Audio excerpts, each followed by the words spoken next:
Om Shanti. Good morning. आज हम सुनते हैं 9/12/21 के अनमोल मधुरमा वाक्य। आज सतगुरुवार। प्यारे सतगुरु शिव बाबा हमें वरदानों से भरपूर करते हैं। सब इन वरदानों को अपने अंदर धारण करते हुए मधुरमा वाक्य सुनेंगे। वरदान है, बाबा कहते, प्रसन्न चित्त भाव, राजयोगी भाव, स्वराज्याधिकारी भाव, सच बुद्धि भाव। बाबा कहते, मीठे बच्चे, बाप आए हैं तुम्हें राजयोग सिखाने। बाप के सिवाय कोई भी देहधारी तुम्हें राजयोग सिखा नहीं सकता। प्रश्न है, तीव्र भक्ति करने से कौन सी प्राप्ति होती है, कौन सी नहीं? कोई तीव्र भक्ति करते हैं तो दीदार हो जाता, दर्शन हो जाता, साक्षात्कार हो जाता। बाकी सदगति तो किसी की होती नहीं, वापस कोई भी जाता नहीं। बाप के बिना वापस कोई ले भी नहीं जा सकता। तुम इस बने बनाए ड्रामा को जानते हो। तुम्हें आत्मा का यथार्थ ज्ञान है।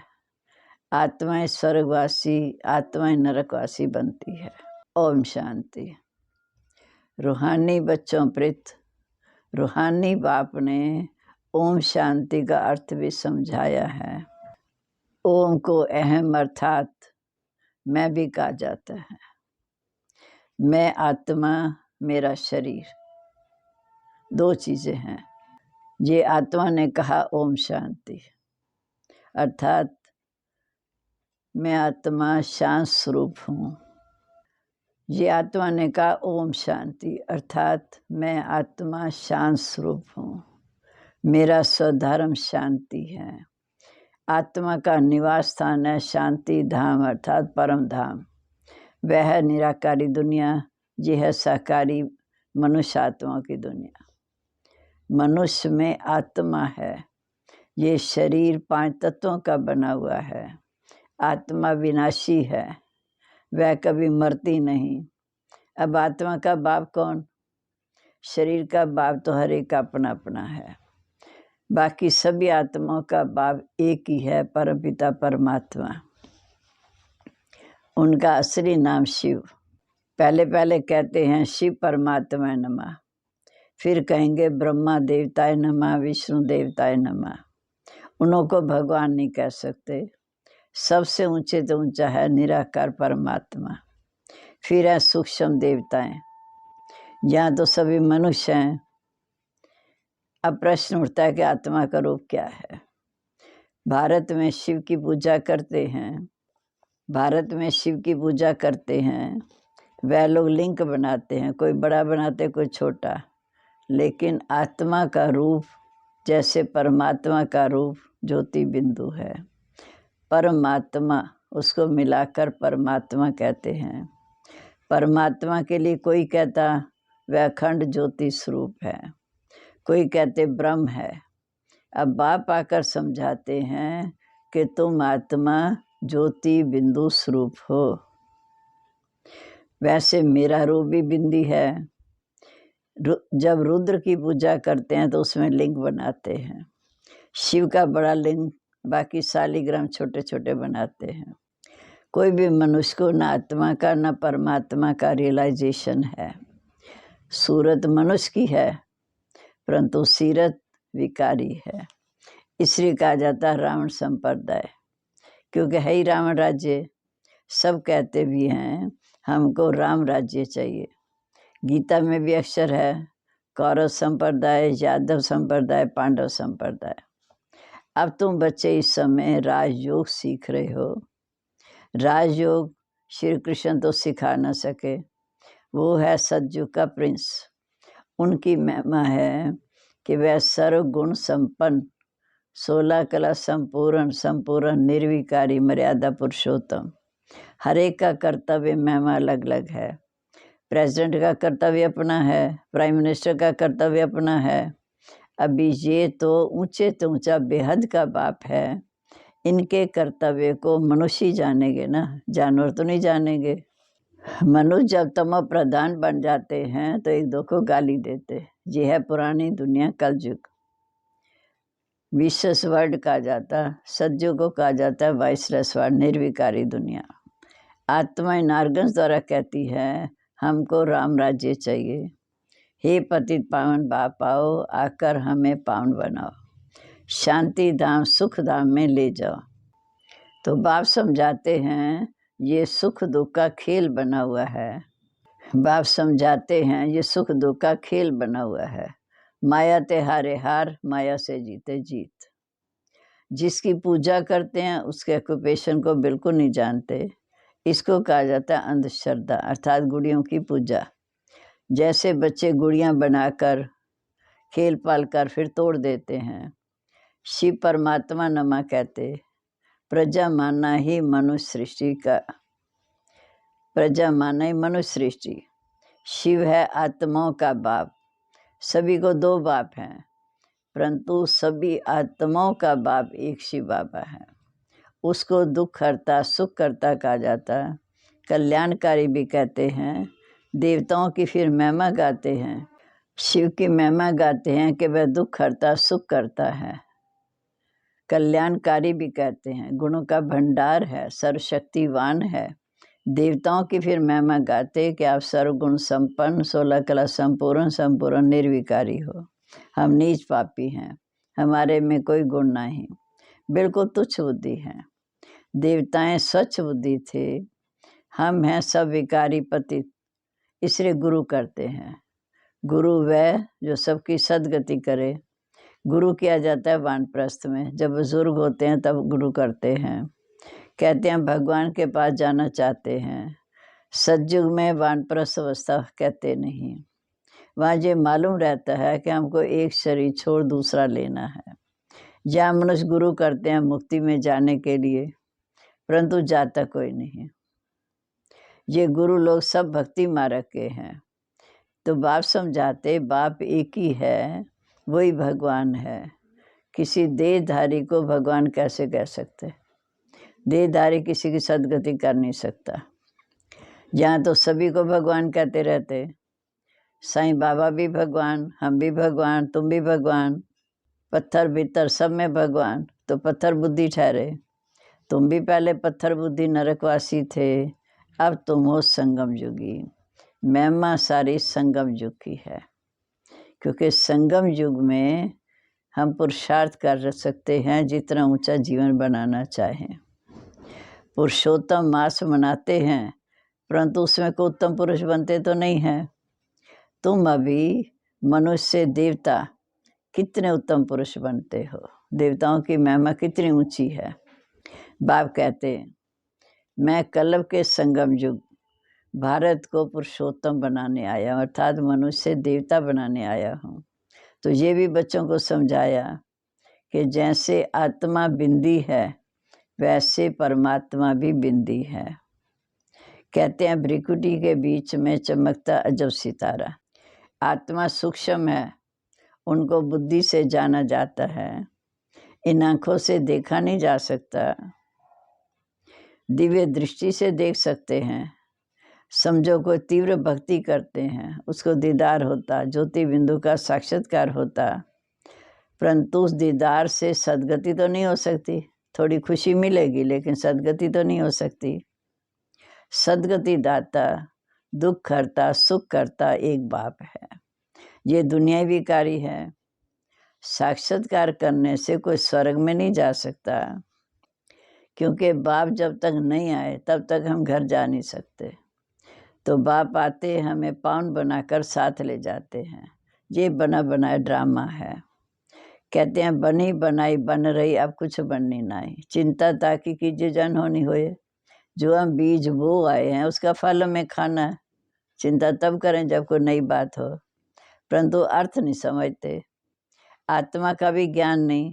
वह तो कहते हैं हर एक आत्मा 84 लाख जन्म लेती है, उसमें एक मनुष्य जन्म दुर्लभ होता। परंतु ऐसी कोई बात है नहीं, जन्म तो सारे अच्छे हैं, लेकिन ये जन्म दुर्लभ इसलिए है कि जहाँ परमात्मा बाप हमें पढ़ाते हैं, स्वर्ग में वर्षा देने के लायक बनाते हैं। मनुष्य को बड़ा पाठ मिला हुआ है, शुरू से लेकर अंत तक 84 जन्मों का पाठ मिला हुआ है। स्वर्गवासी मनुष्य स्वर्गवासी, मनुष्य नरकवासी बनते हैं। भारत ही सबसे ऊंचा खंड था। जब हम स्वर्ग सुखधाम में थे तो उस समय भारत सबसे ऊंचा खंड था। लक्ष्मी नारायण का राज्य था, वहाँ संख्या भी बहुत थोड़ी होती। एक धर्म एक मत थी। भारत सारे विश्व का मालिक था। उस समय और कोई धर्म भी नहीं था। ये है पढ़ाई। ये कौन पढ़ाते? भगवान उवाच मैं तुमको राजाओं का भी राजा बनाता हूँ। भगवान उवाच मामेकम याद करो तो तुम्हारे पाप भस्म होंगे। मन मना भाव का अर्थ भी ये है कि मन मेरी याद में लगाओ। बाप कहते तुम जो सूर्यवंशी पूज्य थे, सतयुग में सूर्यवंशी पूज्य थे, फिर पुजारी चंद्रवंशी बन गए, फिर पुजारी शूद्रवंशी बन गए। विराट रूप का भी अर्थ तुम बच्चे जानते हो। विराट रूप में जो दिखाते हैं उसमें ब्राह्मणों को गुम कर दिया।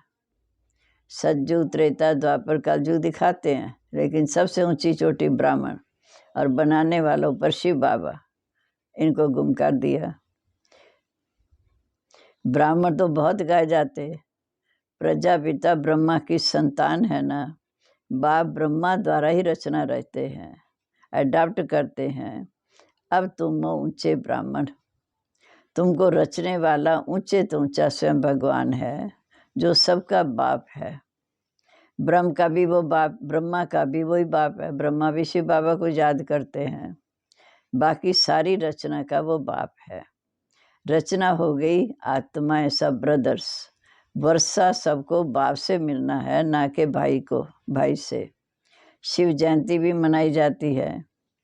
आज से 5000 वर्ष पहले ब्रह्मा तन में शिव बाबा आए थे, देवी देवता धर्म स्थापन किया था। ब्राह्मण आकर राजयोग सीखते हैं, वह तुम अब सीख रहे हो। कल पहले भी सीखा था, अब भी सीख रहे हो।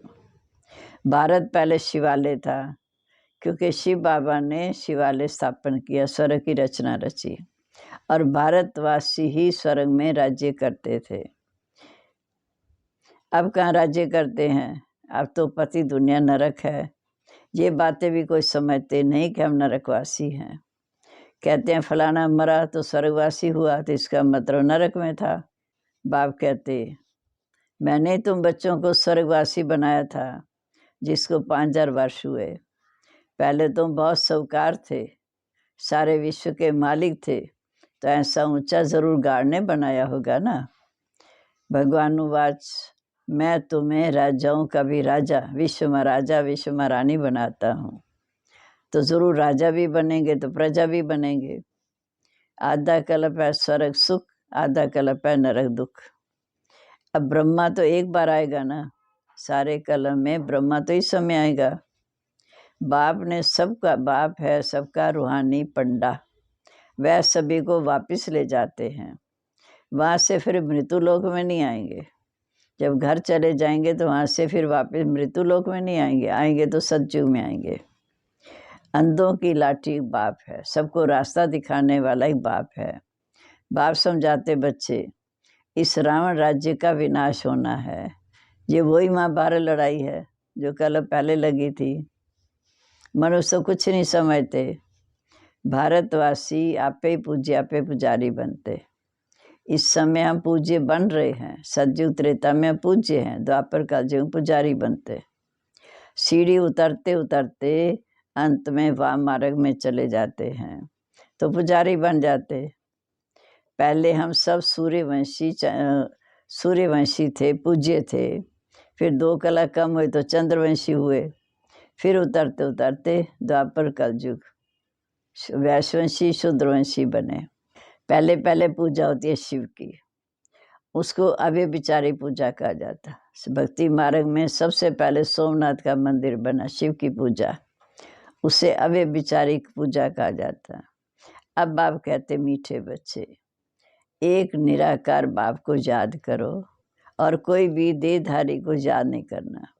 बुलाते हैं, हे पतित पावन, आकर हमें पावन बनाओ। तो मेरे बगैर और कोई पावन कैसे बना सकते हैं? सीढ़ी में दिखाया कि कलयुग अंत में क्या है। 5 तत्वों की भी पूजा करते हैं। ये शरीर 5 तत्वों का बना हुआ देहधारी, इसकी पूजा करते हैं। साधु सन्यासी ब्रह्म की साधना करते हैं। स्वर्ग में ये बातें होती नहीं। ये सारा ड्रामा भारत पर ही बना हुआ है। 84 जन्म लेंगे। यहाँ भक्ति मार्ग की कोई भी बात नहीं है। यहाँ भक्ति मार्ग की कोई भी बात नहीं। ये तो पढ़ाई है। जहाँ तो ये शिक्षा मिलती है, फिर एक बाप को याद करो। ब्रह्मा विष्णु शंकर को भी याद नहीं करना, कोई भी देहधारी को याद नहीं करना। तुम बच्चे भी कहते हो हमारा तो एक शिव बाबा, दूसरा ना कोई। बाप कहते बच्चे गृहस्थ व्यवहार में रहते कमल फूल समान पवित्र बनो। पतित पावन मुझे एक बाप को याद करो। फिर मनुष्य गुरु कैसे बन सकते? खुद भी वापस नहीं जा सकते तो औरों को कैसे ले जा सकते हैं? सब पाठ बजाने वाले यहाँ पुनर्जन्म में है। तुम सबो सजनिया एक साजन को याद करते हो। वो है रहम दिल, लिबरेटर, दुख हरता, सुख करता। जहाँ तो दुख है तब उसको याद करते हैं। सतयुग में तो कोई भी याद नहीं करते। बाप कहते हमारा पाठ ही सिर्फ संगम युग पर है। वैसकल युग के अंत सतयुग आदि के बीच के संगम पर ही आते हैं। इस कल्याणकारी पुरुषोत्तम युग का किसी को पता नहीं है। पहली मुख्य बात है बाप को पहचानना। नहीं तो बाप से वर्षा कैसे लेंगे? रचना से वर्षा मिल नहीं सकता, किसी भी देहधारी से वर्षा मिल नहीं सकता। बाप ने ब्रह्मा द्वारा हम बच्चों को अडॉप्ट किया है। मनुष्य भी नहीं जानते कि इतनी बड़ी प्रजा कैसे पैदा हो सकती है। प्रजा पिता है ना, शिव बाबा ने ब्रह्मा मुख द्वारा में अडॉप्ट किया है। ये भी किसी को पता नहीं। माँ तो तुम्हारी गुप्त है। मम्मा सरस्वती ने पालना की, वो तो गुप्त है। शिव बाबा ब्रह्मा द्वारा तुमको अडॉप्ट करते हैं। अब तुम हो राज ऋषि। ऋषि अक्षर पवित्रता की निशानी है। सन्यासियाँ हठ योगी, वह तो राजयोग सिखा न सके। राजयोग है घर गृहस्थ में रह के बाबा को याद करना। बाबा कहते हैं मैं आकर तुम्हें राजयोग सिखलाता हूँ, जिस योग से तुम पावन दुनिया के मालिक बन जाते हो। अच्छा, मीठे मीठे सिक्के लदे बच्चों प्रीत माता पिता बाप दादा का याद प्यार। Good morning. रूहानी बाप की रूहानी बच्चों को नमस्ते। रूहानी बच्चों की रूहानी बाप दादा को नमस्ते। नमस्ते बाबा, गुड मॉर्निंग। शुक्रिया बाबा, शुक्रिया। अब धारणा के लिए मुख्य सार। पहली पॉइंट है, कभी किसी भी देहधारी को याद नहीं करना है। मेरा तो एक शिव बाबा, दूसरा ना कोई। ये पाठ पक्का करना है। किसी भी देहधारी को याद नहीं करना है। मेरा तो एक बाप, दूसरा ना कोई। ये पाठ पक्का करना है। दूसरा, बाप समान रूहानी पंडा बनकर सबको घर का रास्ता बताना है। बाप समान रूहानी पंडा बनकर सबको घर का रास्ता बताना है। अंधों की लाठी बनना है। अब आज का वरदान, सदा बिजी रहने की विधि द्वारा व्यर्थ संकल्पों की कंप्लेन को समाप्त करने वाले संपूर्ण कर्मातीत भव। सदा बिजी रहने की विधि द्वारा व्यर्थ संकल्पों की कंप्लेन को समाप्त करने वाले संपूर्ण कर्मातीत भव। संपूर्ण कर्मातीत बनने में व्यर्थ संकल्पों के तूफान विघ्न डालते हैं।